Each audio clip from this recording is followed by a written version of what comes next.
Para mitra anu mulia, wilujeng tepang dangu sareng acara matuh dongeng enteng pangbeberah mana. Mang Jaya sapara kanca bade neraskeun hanca dongeng nu katunda. Carios nyamung judulna Gobang Naga Sakti. Ieu dongeng para mitra karangan Bapak Tatang KS ayeuna nincak bagian ka-7.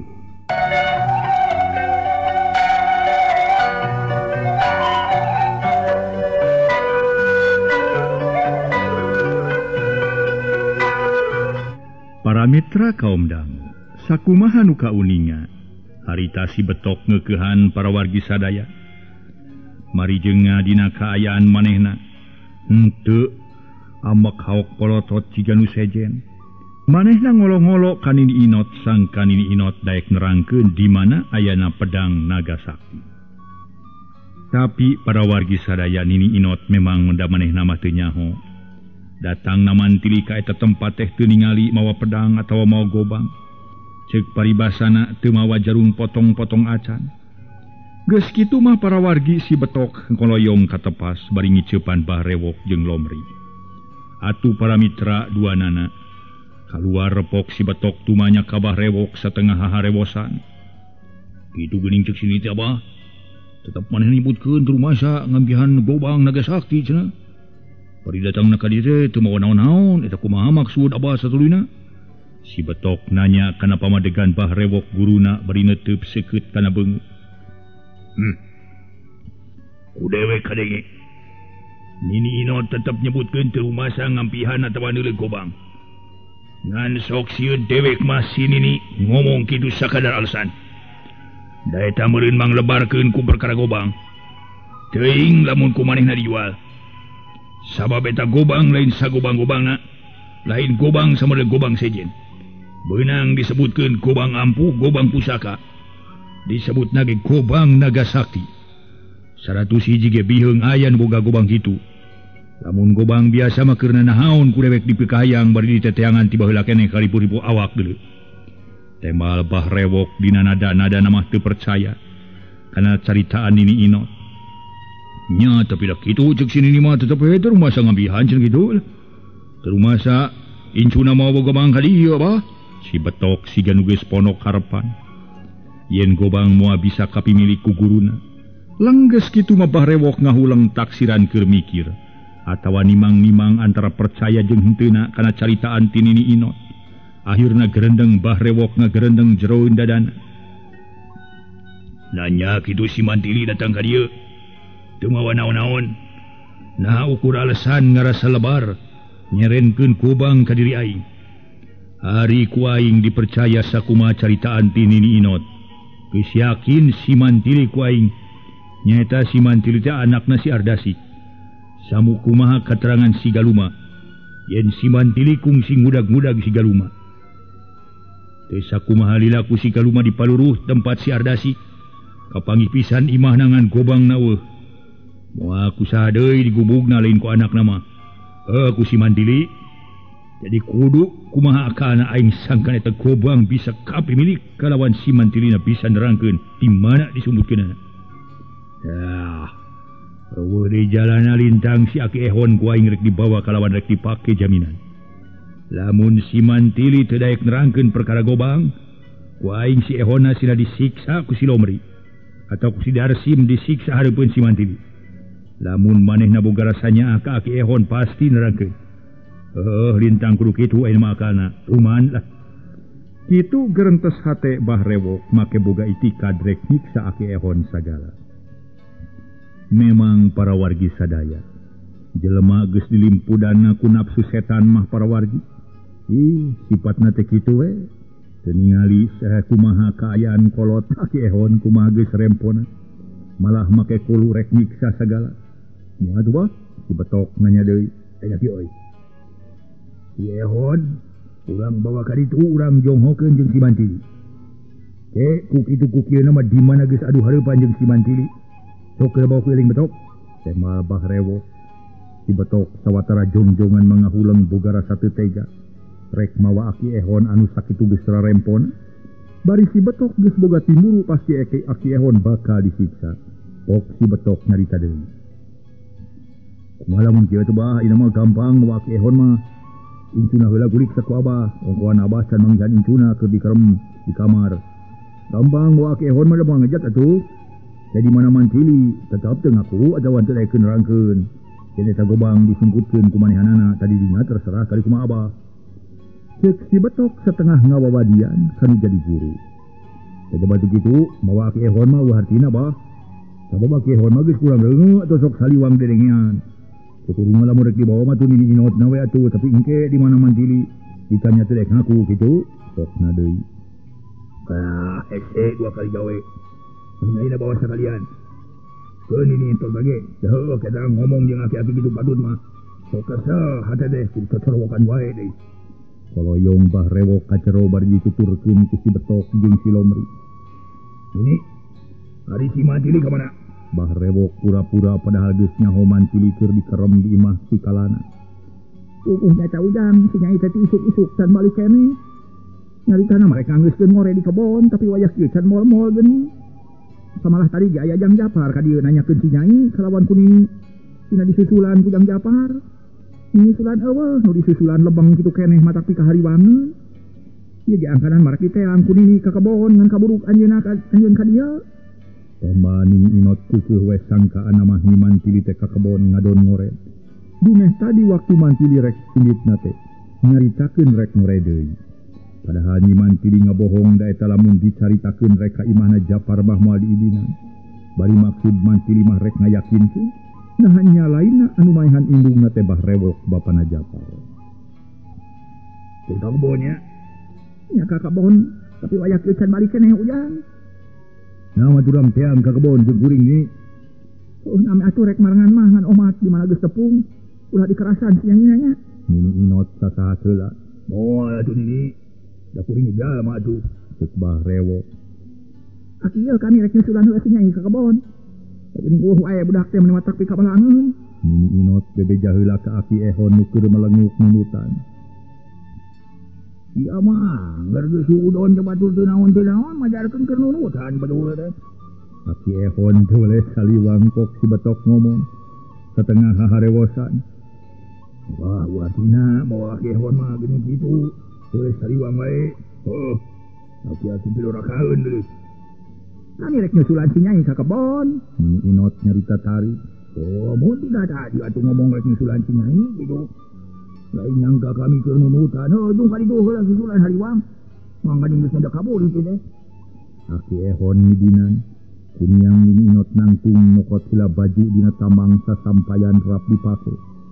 Geus kitu majut nini inot turun terus indit dituturkeun ku Bahriwok jeung anak buahna duaan.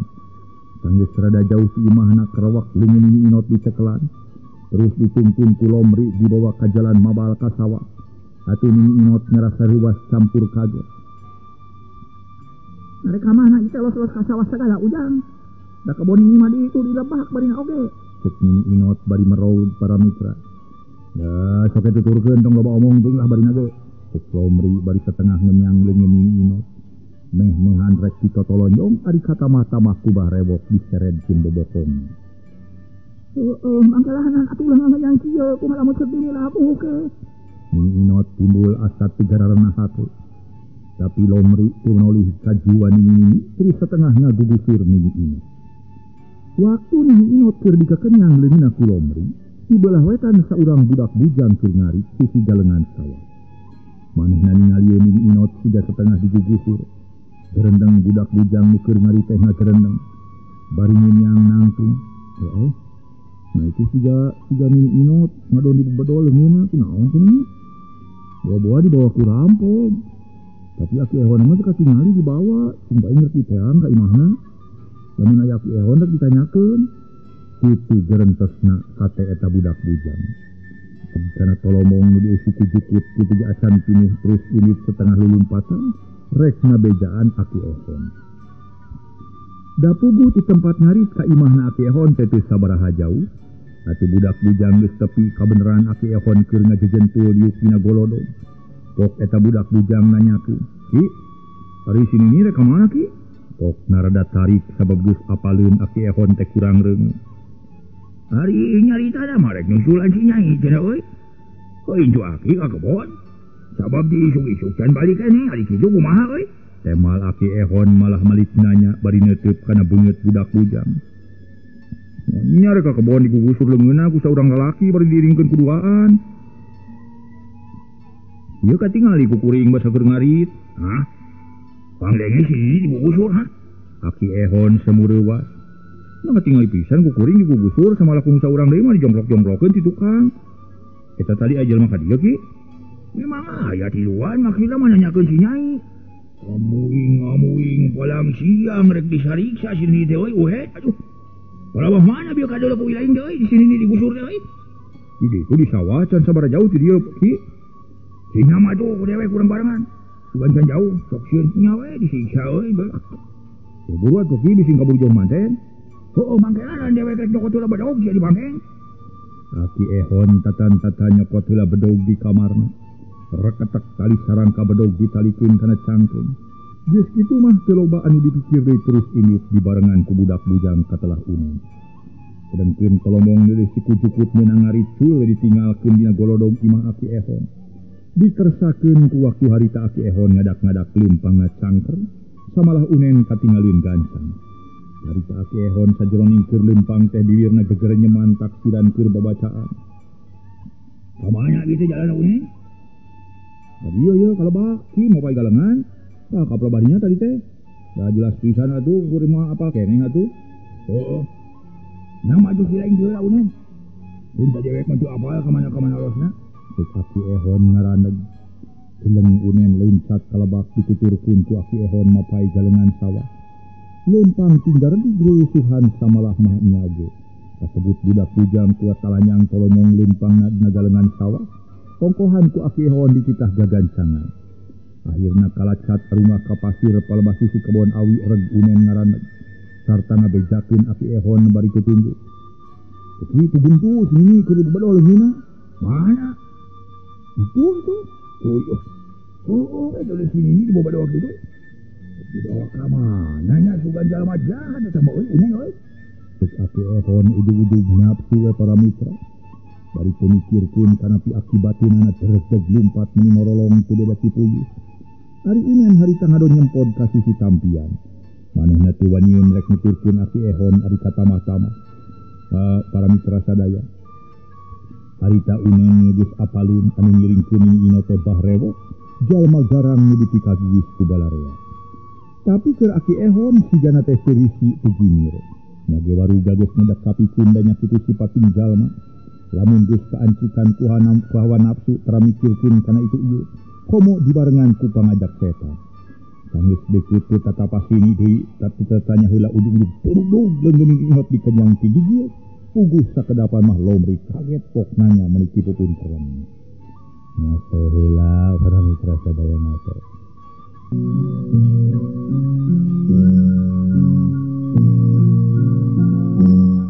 Para mitra sadaya, harita lomri nyarita ti pupun cereng. Lagi, mondong piguleun kana urusan batur ni kae. Pergi kah? Naon tadi diajakan momol ariana nini dibawa ngadu di kekenyang. Bosan hirup anjeun ha? Cek lomri dikersakeun ku harita. Aki ehon make ngadak-ngadak cekas pangreungna atuh pok nemal. Lain aing geus bosan hirup deuleu sabalikna nu kitu patut sia, teu gableg ade. Ngadon ngagugusur nini sia rek dibawa ka mana ku sia ha? Rek dijonghokeun deuleu jeung si mantili. Bongan teu dek nerangkeun perkara gobang. Sok aya mah bareng jeung anjeun. Ngarah puguh bule hideungna. Geus tebung jeung si mantili mah. Cek lomri sedeng bahrewo. Ngajega para mitra bari mulir-muril kumis. Itu deui si betok ngadon cileumeut bari hatena memang hariwangkeun ku perkara aki ehon inggis di pahala ku bahrewo. Kumaha? Pang dewek kudu milu jeung si lain. Nya sok buru-buru init. Lamun teu nurut alamat paragatkeunna. Sia mun asa ngagampangkeun bisa sia maragatkeun nyawa batur teh kisana. Dikira dewek rek nyebutkeun mung bae deuleu. Moal aing mah ya keur diri aing asal pegat nyawa keur saning awok.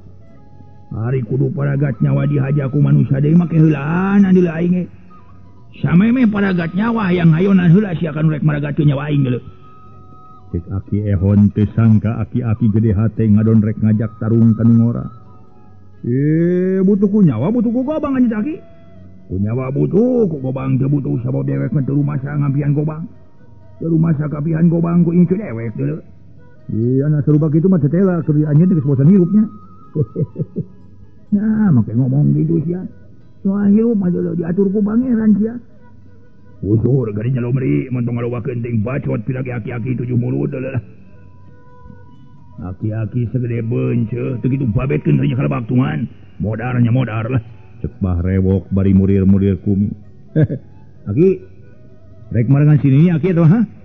Marengan ka mana lelewek marek balik deui jeung sini? Suban aki-aki kudu tampiling sia. Montong kaya kasungut di sana. Ari sakira-kira teu era onaman sia ngagitik aki-aki sok we kadinya geura laksanakeun niat ilahi. Da moal ngejat sadunyang beas keur dewek mah sok buru-buru. Mumpung dising hareupan keneh ku dewek sok sia. Cek aki ehon kala satengah ku kubu. Juga ingat aki-aki geus bosan hirup ha. Tarimakeun je ari nya mah hayang asa anda peuleun aing. Hei. Ya ku teu sangka nakal. Sila ini bisa nengeul ka dewek. Tapi dewek je. Mengaran aki ehon teh heulaanan sia. Kudu beunang ku ilahinya. Memang para mitra sadaya. Teu sangka aki ehon bisa newak pigilang leungeun lomri. So kadinya rek ngagitik beungeut dewek ilahi teh. Kurang aja sia. Iya. Lomri nafsu manehna nyentok leungeunna atuh aki ehon nyolonton. Ya. Lomri ngaheumatkeun dampaleungeun meuni meder maksudna rek ngagitik puhuceun. Ngan orok kaya aki ehon yaitu eleh rikat ngagentak ngarengkog blos gitikan lomri anu kadua kalina nyamos ukur ngagitik kilirna angin sore sedang aki ehon waktu ngarengkog teh perut kenca teu kanyahoan asup ti jujur dibarengan ku sora poyegeung lomri rada meyegeung sabab perut aki ehon sanajan henteu badag ge karasa rada lumayan dina kana tulang iga barakatak bah rewok seuri di palar hate lomri sina panas.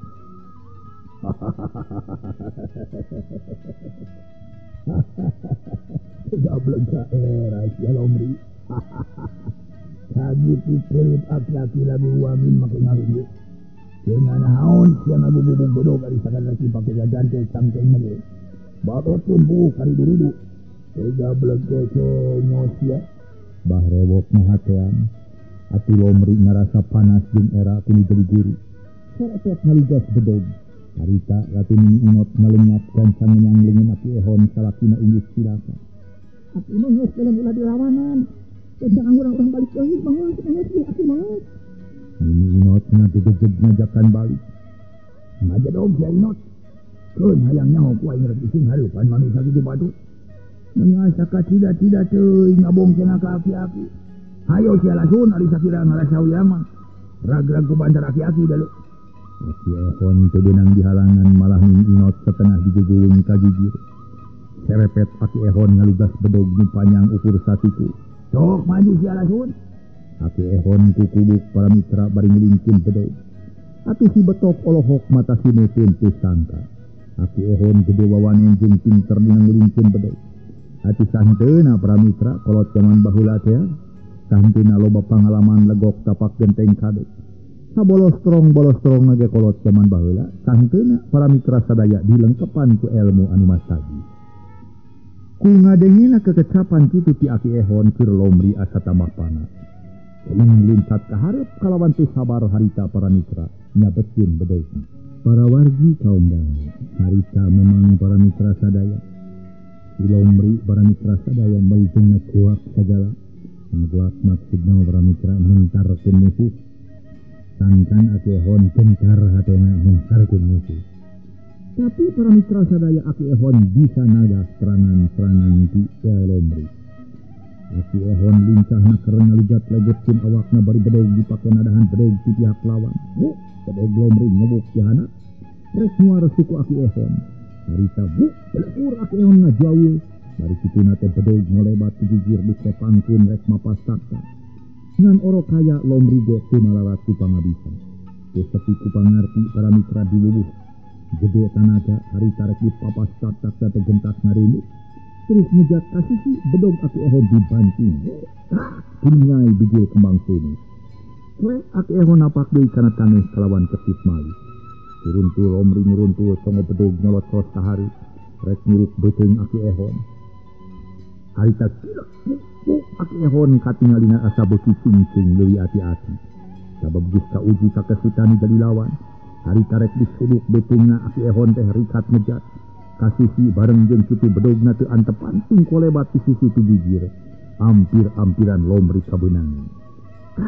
Bedog awor deui di dunia Lomri ngaluarkeun tanaga ditakar para mitra. Kua kitu deui Aki Ehon geus tahan bedog. Ned bedog Lomri saeutik-saeutik nyered kana bedog Aki Ehon geus deukeut kana palabah dadan. Aki Ehon ngaluarkeun sora bari awak dideng dekeun. Atuh Lomri memehan rek dicusruk. Nya atuh ari seak Aki Ehon nyabetkeun bedog di belah konca. Lap Lomri ngalopkeun sirah. Bari terus ngejat ka tukang hatena asa beuki panas. Didinya Lomri ngababi buta bedogna diuak awik ka sisi kadijir. Harita celeng Aki Ehon ge sarua pada rancinge. Lomri malik sakiseup kabireunnya. Ija burung Aki Ehon molongkong ari tama-tama kuda rada mario kuda-kudan. Puguh Lomri aya kasempatan beureut kenca di emas. Lawan seumis deui nyayang kana ija burung. Cabrot jari jeug ku waktu ieu. Aki Ehon daek nampa gempuran ti pihak lawan. Kuat jari jeug ganda pugus unggulan budak moratea. Lain lalaborakeun. Keur kitu disusul tepus Aki Ehon keur jajari jeug ganda dijejek dadana. Tengkang Aki Ehon ngesengkang. Puguh wae Nini Inot ruwas manehna ngajeri. Nini Inot ngajero para mitra sedang Lomri tamah garang. Manehna luncat muru Aki Ehon keur nangkarak tengkang rek ditarok taran. Sora Lomri matak rentag dana hate. Bedogna kurilap kasolot ku Batara Surya. Nugeus rek malidir kana sela-sela gunung. Gurentel Aki Ehon ngagurentel ka jibir. Sedang bedog teu katitenang ke pihak lawan nyasar ti handap.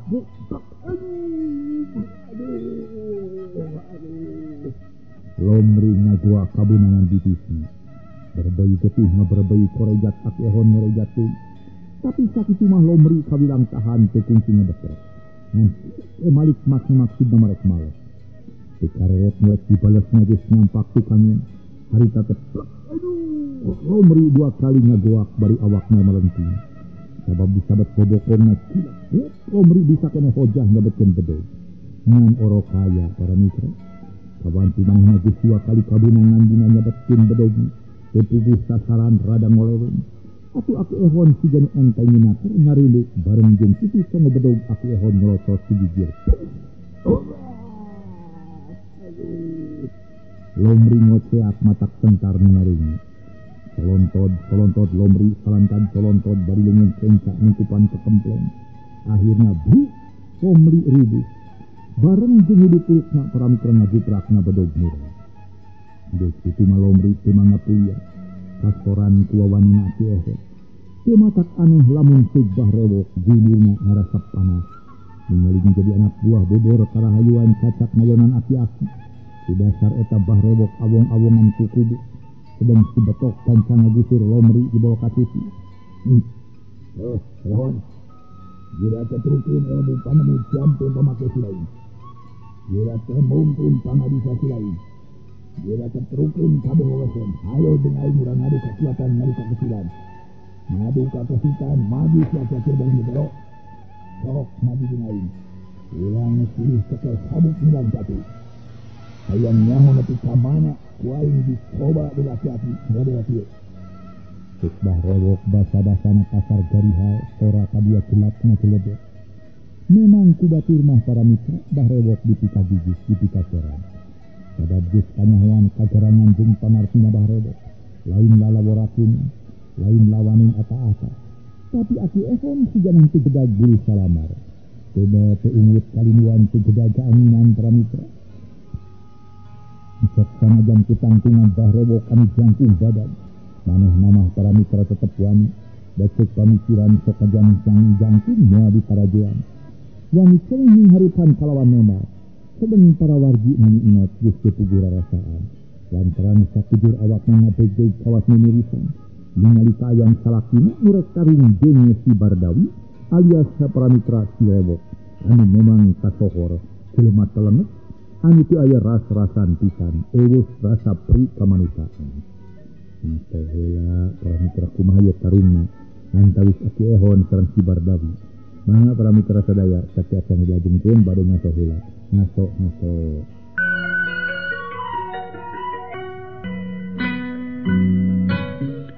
Para wargi sadaya, Aki Ehon memang teuneng ludeng dina ngoning yang hareupan Ki Bardawi.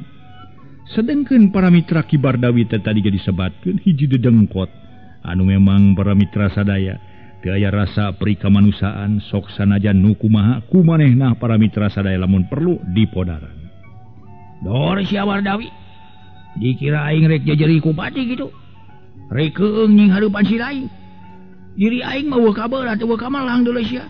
Antara pae jeung hirup lain aing anu atawa sia anu nangtukeun. Deuleu hirup urang di dunya, kumalenang urang hirup dalam dunya ieu ditangtukeun ku Nu Maha Kawasa deuleu. Lain aing atawa sia anu nangtukeun pae hirupna jalma. Sok sia, nepi ka mana sok sanajan sia jangkung badak deuleu. Ku aing moal ditarajaan maju sia lasun. Temal Aki Ehon maliku kubu. Bari harita mere pasangan ngagulin-ngulinkeun bedog. Ting kulawit kasisi kagigir. Leungeun kenca rada nyerong 80 derajat palebah dada.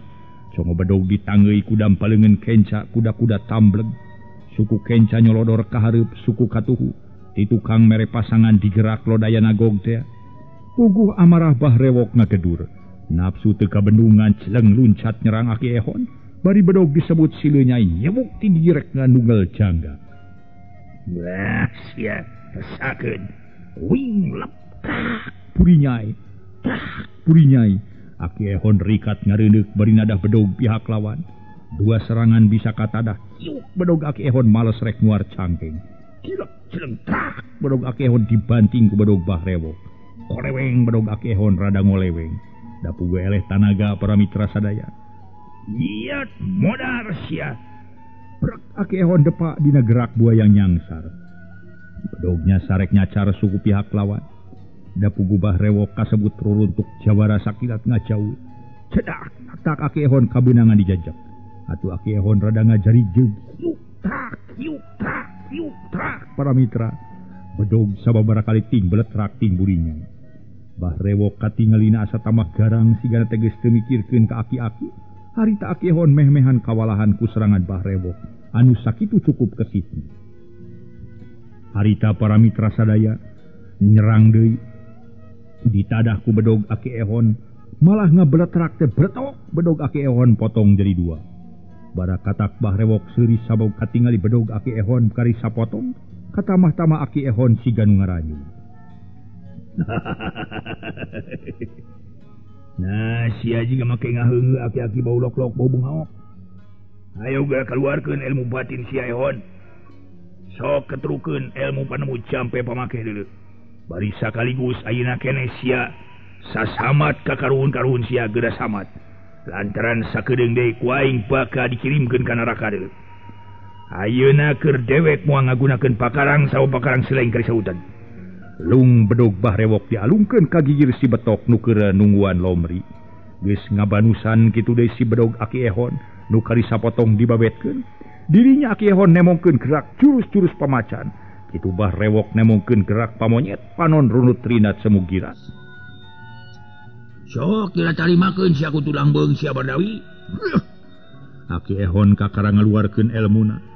Leungeun sabelah nu katuhu disolodorokeun ka hareup bari niup sabrot katingali ku nyaksian mah. Tina ramo leungeun Aki Ehon kaluar seuneu meuni nyebrot. Bahrewok sarua pada ngaluarkeun elmu samodol Aki Ehon. Seuneu ti ditu ti dieu ting saleborot beledug kadenge sorang ngabeledug. Si horeng seuneu ti dua jago diadu. Belesur peso balati ti ditu ti dieu ting belesur trak. Peso balati rabang di aradu ting beletrak plak-pluk marurang. Kana taneuh tapi eueuh urut-urutna acan. Belesur Aki Ehon ngabelesur luncat kana dahan kai. Sabab Bahrewok ngaluarkeun deui elmu seuneu nyabrot trek ngarerab suku Aki Ehon. Aki Ehon nu keur ngajaga para mitra dina dahan kai nyabrotkeun di seuneu ka handap. Belesur Bahrewok rikat ngajauh mikeun pibahyaeun. Kiat Aki Ehon ngalayang ti luhur kai ka handap. Mirorot si horeng ngagunakeun gerakan kapinis manting. Atuh Bahrewok sarua ngajauh deui ka luhur mapag Aki Ehon dina gerak garuda ngapak. cabrod tuanana sirih kitik di luhur. Lir para mitra manuker di aradu tapi ku ayeuna tenggelan bahrewok leuwih rosa nepi ka Aki Ehon meh-mehan ti totog sirahna kana tanem. Kakarage Aki Ehon napak bahrewok geus nyerang deui ngirimkeun cahaya samodel cahaya gelap ngaburinya. Untuk Aki Ehon teu kapalingan reret gentak ngalegot bareng jeung kitu males ngirimkeun deui samodel bahrewok burinyai wer. Sora angin ngaguruh berewet bedag dua cahaya diadu ngabeledag. Nyaan keur Aki Ehon lain jalma nu malarat ku pangabisa suwung ku ilmu. Ngan teu kaciri sotenan dumeh campieu di wuwuh geus nyadak kapiku. Oreng pangarti nama lain lumayan para mitra. Para mitra, atuh bahrewok asa tamah panas. Manehna kapaksa ngawatek aji beraja geni pangwaris ti guruna. Nu geus kaceluk ka awun-awun kakoncara kajana pria kajam paring angin-angin. Nuluhung ku ilmu sugih ku pangarti demi katelah guru bahrewok teh katelah uyut kalajaya nu tirem di paguron karang bolong. Barang Aki Ehon ngawatak de ajian kapiheulaan manten ku bahrewok luncat terus ngalayang dina siraheunana sedeng dampaleungeun kenca nyewuk tigir siap cabrod kaleong. Aki Ehon ngaleong ngagaleong siga nu semulieur keur kitu disusul tapus danana dibanting ti gigir. Cabrod, bro, Aki Ehon daek teu daek rubuh. Nini inot carita jejeritan malah tuluy rawah riwih ceuri. Barakatak bahrewok seuri meuni asa ngeunah. Ayo gerak keluarkeun deui si ilmu si laing aki-aki lebokeun tetelo. Montong ngahonyon kitu deuleu. Hayang nyaho pangarti aing sianya. Kitu basa-basana bahrewok. Nah atuh ari tas nyari kitu kudu ai peledug tina awak Aki Ehon anu keur ngajoprak teh kaluar haseup. Nyambuang teu beda ti haseup durukan sakiceup haseup leungit. Janggelek Aki Ehon ganti wujud jadi macan. Gaur macan guar gaur. Kukuna barijil kabeh sihungna rangeteng. Puguh si betok ngaleper. Ningali macan sakitu kumpaina malah nini inot anu keur rawah riwih. Harita teh nyumput kana dapuran saliara sabab sieun dirontok ku macan. Pok bahrewok nyarita deui. Oh, jadi anjeun teh jadi macan si Ehon. Gaur macan ngagaur sorana handaruan. Bari jeleng luncat para mitra. Rek ngarontok bahrewok. Siat jeleng bahrewok leuwih rikat. Ngagentak luncat ka beulah kenca, gilek macan malik ngagaur. Harita teh ngarontok deui brek bahrewok depak meh-mehan beunang ku macan. Atuh macan milepas nembrag kana tangka-nangka. Gaur-gaur di sada gagauran. Geus kitu mah bahrewok siga nu ngarasa gentar. Sentar ku garangna macan. Kapaksa bahrewok ngagero ka guruna menta tulung. Sabab geus boga rasa baka cilaka ku macan kajajaden. Urut kalajaya. Baktos ieu seueuh putu. Pokna tu teu kanyahoan ti mana datangna ujug-ujug soropot ti luhur anu nyoropot nutug pisan kana siraheun bahrewok. Sakilat nu nyiroro ti luhur tadi tewakep ana breh teh cameti haur wulung. Gaur macan ngagaur ngarontok di bahrewok. Padasur bahrewok ngajaul bari ngababukeun cameti haur wulung. Siap celegur, gaur, celeger, gaur. Macan disada gagauran. Awakna kababuk cameti haur wulung. Macan malikan leuwih garang. Terus ngarontok kukuna nyakar. Krejet bahrewok. Ngerejet sabab cak-takna beunang kacakar. Berbei getih tina tak-tak ngeberbei karasana ku bahrewok. Tapak nyakar macan teh panas asa nyeksrek. Harita teh pramitra nyaksrak. Sakilat macan malik celeng luncat deui. Bari teu eureun-eureun gagauran. Krejet bahrewok dua kali ngerejet. Malah ayeuna mah ngejat ka sisi dadana beunang. Nepi ka baju kampret nage rangsak. Geus kitu mah bahrewok bener-bener ngayonan macan. Harita cameti haur wulung terus-terusan dibabuk-babukeun. Kana lawak macan bari dina hate teu eureun-eureun nyamat nu jadi guruna. Celeger, celeger. Tiap ngajeleger gaur macan ngagaur. Samalah ku ayeuna mah gogorentelan. Awak macan caracad siga tapak nyabetan ku bedog getihan ngalucur. Celeger, celeger macan keur gogorentelan. Tuluy-tuluyan dihanca ku cameti haur teh para mitra. Macan ngagaur tarik tuluy ngabelesat kabur.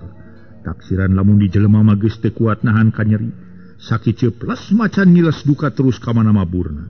Akhirna bah rewok ngerasa lungse, jaba dada jeung tak-tak teu puguh rasa keuninana, tapak dicakar ku macan teh. Gerok bah rewok ngagerok kabetok anu keur nyinghareupan layon Lomri, anu ngaroncod keneh sieun ku macan. "Betok, kumaha si Lomri ha?" Pokna hamakana ngahegak. "Kumaha bah, ki Lomri mah geus palastra." Tembah si betok. "Hah? Baru pae. Pamuleuy guling." Bah rewok reuwas oge ngadenge anak buahna korban. Regenyeng si betok manggu layon Lomri. Ari Nini Inot harita teh para mitra rek lumpat ngan kaburu katewa ku bah rewok. "Rek mantok ka mana sia Nini kecemun, hayu nit." Bah rewok nongtak Nini Inot terus dibawa setengah digugusur. Bari diiringkeun ku si betok manggu layon. Nu teu kacaturkeun di jalana dur bedug magrib harita. Bah rewok jeung si betok geus tepi ka panganyerkan ki kalana. Kalacat unggah kabeneran kalana si Galuma, Ki Darsim jeung nu sejena keur ngarariung di tengah imah. Saurang ge eueuh nu teu rareuwas, ningali bah rewok awakna pinuh ku getih, bajuna rarawek pramitra ari katamah-tamah reuwasna teh. Ningali si betok ngecageun layon Lomri. "Gusti, bah kunaon bah?" tanya Darsim pramitra bari neuteuk. Manehna ngarasa reuwas, ningali awak nu jadi guru pinuh ku getih, jeung ningali layon Lomri harita teh para wargi sadaya. Nasolah.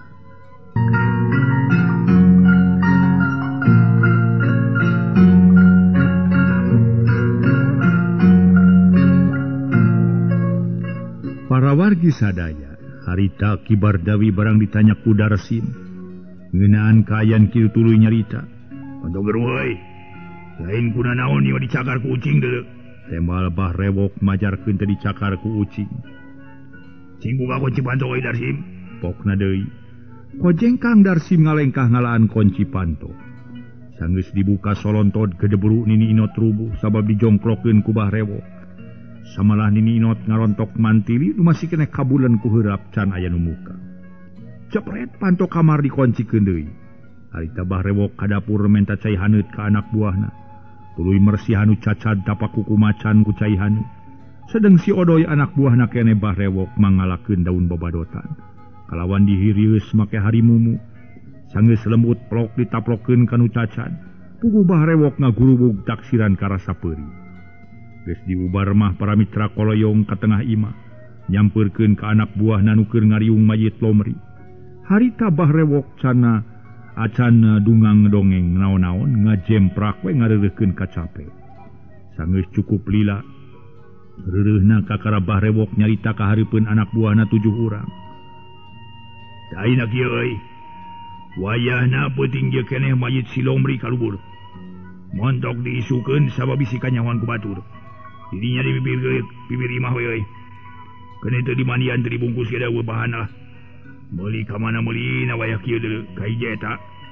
Kadua dewek masrakeun ka si Darsim jeung si Odoy. Tanyakeun perkara Gobang Naga Sakti ka si Mantili. Lamun manehna teu ngaku, ngampihan Gobang Naga Sakti siksa ninina. Di jero sina kadeuleuan ku si Mantili. Pida aku maneh teu ngarasa watir manehna.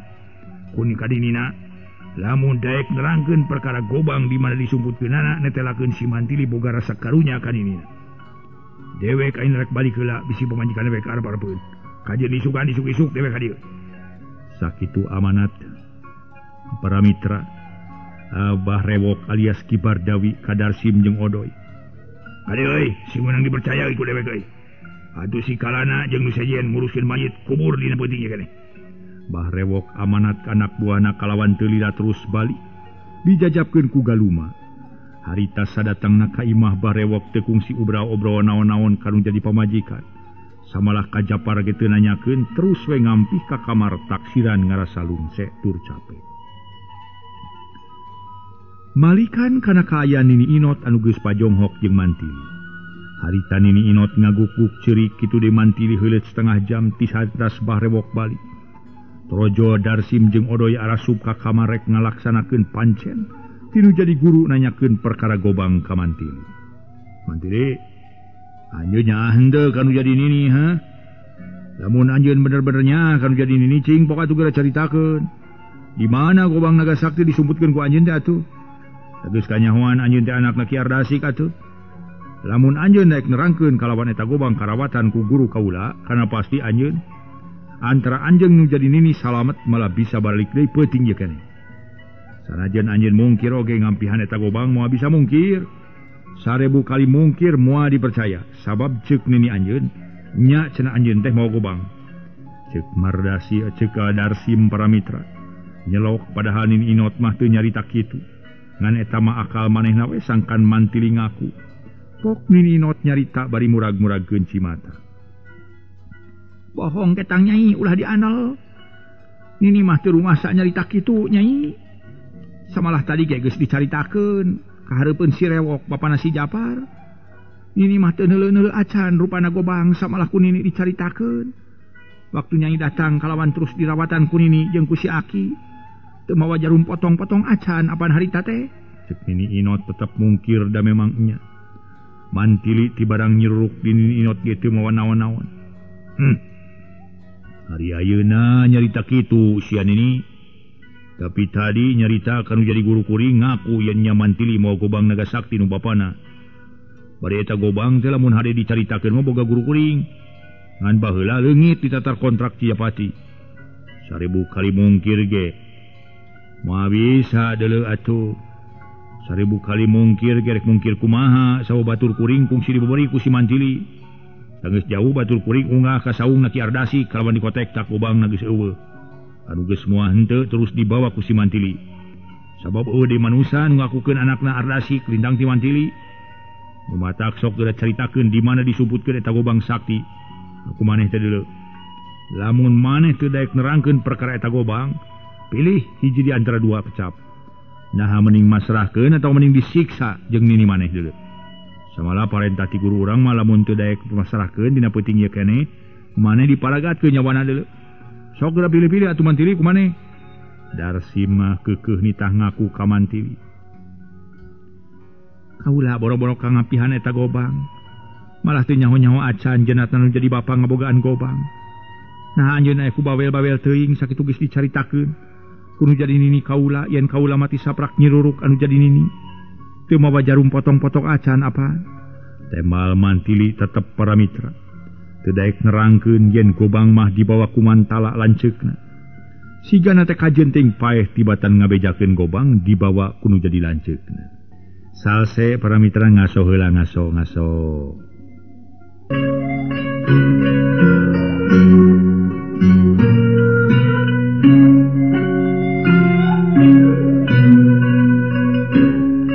Paramitra kaum dangu harita atuh Ki Darsim tuluy nyarita deui. Nah teu lebar kitu maneh ku nyawa. Nyawa lain kaula nu boga. Tapi Gusti Allah anu boga. Teu karunya lamun ini maneh dikakaya di dieu. Montong ngakaya kan teu boga dosa ari kajelema anu geus rarempo. Aya niat rek ngakaya mah ye. Nu mahala ka diri kuring. Ye rek anu rek mahala mah geus ka diri kula we sorangan. Teu perlu nu jadi nini dibawa nyanangan ka nyeri bari na ge sok geura laksanakeun niat anjeun sakumaha nu diparentahkeun ku dengkot garong jahat. Nu ngaran si Rewok teh. Tema mantiri bener-bener wanina ceuk pamikirna. Hirup neut paehos teh gumantung kana patokan ti nu maha kawasa Paramitra. Odoy. Darsim ngagero ka baturna katelah si Odoy bari ngiceupan. Ku sakitu Odoy geus surti harita nini Inot disiksa satakar kebak. Beungeut nini Inot geus teu puguh rupa gareuneuk teur gatihan da puguh disiksa. Kula laki sakitu tangih guelna Paramitra bari sajebet-jebetna jeung teu adeu. Atuh nini Inot kuat gagara bagan beledag sirah didagor-dagorkeun kana tihang. Cakuk bobogna ditajongan. Setan iblis ya. Montong nyiksa nini aing sa manusia biadab. Aing siksa kalawan podaran sakalian kusia. Percuma deuleu nyiksa ngakaya nini aing mah. Sok geura masabatkeun beuheung aing sa setan. Mantili Paramitra sadaya cocorowokan bari ajol-ajolan. Hayang leupas tina heurap. Ngan teu bisa majar kumaha sabab heurap sakitu gedena jaba di talian. Akhirna Paramitra nini Inot ngajoplak teu sadar. Ku katelengesan si Odoy samalah Darsim ge akhirna mah. Milu nyiksa baju jeung samping nini Inot rarangsak. Geus katingali nini Inot ngajoprak mah mantili. Teu bisa unggah peta naon-naon ukur ceurik melas-melis. Watir ningali kaya nini Inot sakitu ruksakna mana aki ehon eueuh layonna. Eueuh layon-layonna acan. Nurutkeun ceuk katerangan Nini Inot basa anyaran diasupkeun ka kamar tas jojoh patutunggalan. Jeung Bah Rewok bapana Japar nepi ka kajadian macan terus ngejat. Nepi kajadi macan Pramitra terus ngejat. Anu walahu alam kumaha satuluyna Aki Ehon malah terus jadi macan kajajade nah terus palastra. Montong jebles sia mantili dabongan sia deuleu teu daek nerangkeun. Teu daek masrakeun gobang naga sakti. Lamun maneh daek nerangkeun mah di mana disebutkeunna eta gobang piraku deui Nini maneh ngalaman kitu. Jadi kuayana Nini maneh kitu ulah boga anggapan disiksa ku urang tapi kudu boga anggapan disiksa ku diri maneh sorangan. Kitu deui Aki Ehon. Pajengkang Darsim ngalengkah nyampeurkeun ka mantili nu keur ngaguk-guk ceuri. Geus kitu cabrod mantili disajongan kuduaan. Atuh mantili gagarabagan dina jero heurap. Habak beungeut mantili digitikan. Beungeut nu tadi tasruk saku kalana teh katamah di ku panyiksa Darsim jeung Odoy. Bari ku harita mantili teu bisa hojah sabab aya dina jero heurap kabulen. Nyaan Pramitra telengesna anak-anak buahna Bah Rewok lain beja. Nyiksa sakarep ingsun, leungit tina ngaji diri, malarat tina dadasar rasa kamanusaan, tega kabina-bina nyiksa nini-nini jeung saurang budak parawan. Beungeut mantili gareuneuk boborot ku geti. Sirah baruncunur anu geus moal hanteu asa eumeurna. Akhirna Pramitra mantili oge henteu sadar kurip-uripuna nampa panyiksa ti dua urang lalaki. Ret si Odoy ngareret ka Nini Inot, katingalina Nini Inot teu henteu ngarenghap. Kojengkang disampeurkeun barang disidik-sidik koreng Nini Inot nepi ka hanteuna palastra, mulih ka jati mulang ka asal. Sim, pae geuning euy Nini teh euy, ceuk si Odoy ngabejaan. Kojengkang Mardasim nyampeurkeun barang ditingali. Nya we Nini Inot geus palastra. Oh geus modar geuning euy, kusur ka ditu Odoy. Kegeruang sakalian jeung si Lomri di bibir. Darsim marentahkeun teu hararese layon Nini Inot pada ngagaroto ku tiluan. Tuluy dibawa ka pipir kitu di layon Lomri nu harita anak buah Bah Rewok geus beres ngali kuburan. Terus layon Nini Inot jeung layon Lomri disalombangkeun para mitra. Royong Darsim kaluar ti kamar tas nyiksa mantili. Kitu de baturna geus beres ngubur mayit terus ngawarangkong di tengah imah. Aya kana 10 urangna. Sedang menjadi bahan wangkongan lintang nyaritakeun mantili. Ari si mantili kumaha itu Darsim euy? Da kitu geuning tibatan daek ngakumaha kalah kakajeun nampa panyiksa euy. Narek diberesan wae sakalian. Odoy nanya kana pamadegan Darsim. Pokalana nemalan ti heula bari ngarongkong wadah bako. Teu ka diberesan ayeuna-ayeuna euy engke we ngadaguan parentah ti Abah. Da pasti Abah isukan ka dieu deui. Lamun ayeuna diberesan bisi urang disalahkeun. Urang mah tunggu parentah we kumaha kuduna. Ari perkara nini-nina kitu da geus paeh teu nanaon. Nu penting mah si mantili ulah nepi ka paeh lantaran Rusiana can kabongkar. Eta nu penting mah. Jadi perkara si nini makeun wae lah. Ruang we sakalian tuman. Oh kitu mah ngadaguan kaputusan ti Abah atuh. Nu hartina ulah nyanyawanan sedeng adat si Abah teh geus pada arapa. Buktina we si galuma geuning euy. Harita kumaha ditah ngarebut kobang ti si Ardasi. Kalah tuluy pahala nu akhirna si galuma ripuh nampa panyiksa ti si Abah. Mamadak urang lah ulah nyanyawanan lamun cenah parentah si Abah mah. Darsim mairan geus kitu majep sararea jempe nama-nama jemplingna peuting nu kadenge lintang ti sorat ciang-ciang jeung cari cangkas. Ngaso heula ngaso para wargi sadaya.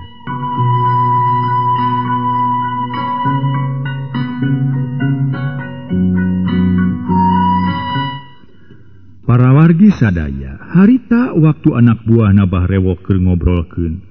Urusan rek mahala heuleut sawatara jongjongan mantili kakara sadar. Karasa para mitra sadaya awak asari ka satulang sani. Urut pada nyiksa segeruk mantili ceuri keras kana nasibna Aki Ehon jeung Nini Inot anu sakitu mikanyahna nya ge kasebut deungeun-deungeun balangbangan. Meni alah batan ka incu pituin, lir ka incu teges. Ras deui inget kanu jadi lanceuk geus aya kana 3 tauna teu papanggih duka salamet duka kumaha. Ku dasar eta batin mantili asa beuki nyeri. Gerendeng manteli ngagerendeng jero dadana dibarungkut si mata teu kenat-kenat ragragan. Ini Aki hapunten. Samudaya kalepatan abdi lahir tumakaning batin. Rumaos abdi janten margana nini sareng aki ngarantunkeun. Janten abdi nu dosana nini oge aki. Mugi-mugi nini sareng aki ditampi iman Islamna, dihapunten tina sagarupi dosa perdosaanana, dilegakeun di alam kuburna kalayan kenging magfirah ti Allah Subhanahu wa taala. Kang mantala abdi hampura Kang. Urang pileuyan sareng abdi jalan abdi tos teu aya harepan tiasa patepang deui sareng Akang. Insyaallah pami Akang aya keneh di kieuna ku abdi didoakeun. Mugi-mugi tiasa papenak sareng kabagjaan. Atuh pami Akang parantos teu aya di alam dunya, mugi-mugi arwah abdi sareng Akang tiasa tepang deui di alam kubur. Kitu gerntos batin mantili. Segruk ceurik para mitra kanyanyerian. Bangu bari nyabakan sirah nu asa eumeur urut pada nyiksa. Memang bener-bener mantili geus ponok pangharapan sabab tadi ge kadenge anak buah Bahrewo rek maragatkeun nyawana. Tapi mantili geus pasrah ka nu Maha Kawasa sumerah diri. Sageula urang tuna di handuang siang urang teuneun di handeuleum sieum paragi nyokot ningalkeun. Mangsa datang sampeur deui ka ayan mantili. Anu keur sedih kingki nandangan berangta. Bari pegat pati dina peuting harita atawa dina poe isu. Duka kumaha wayah kumaha harita nganu jelas. Di luareun wawangunan geus simpe comrek teu kadenge nu batuk-batuk acan. Da puguh geus nyedak ka peuting. Sora bangkong jeung bancet para mitra. Recet kalan-kalan kadenge sora lonok ting keureuleung. Ditumbu ku sora manuk bueuk. Da puguh imah kalana anak buahna Bahrewok teh nyingkur jauh ka tatangga. Kari kalingkung ku rupa-rupa tatangkalan poek mah henteu katulungan. Dina caangna bulan ge teu pati bengras kahalangan ku tatangkalan. Jegug-jegug kadenge sora anjing ti kajauhan disambung ku nu babaung melewung muraikeun simpena peuting. Di kaleureun imah kalana anjing meuni rageg, si horeng rageg ngagek-gek we teh. Aya jelema tiluan keur ting salingker, sakapeung laleumpang deui mapai nu suni. Oh, waktosna seep.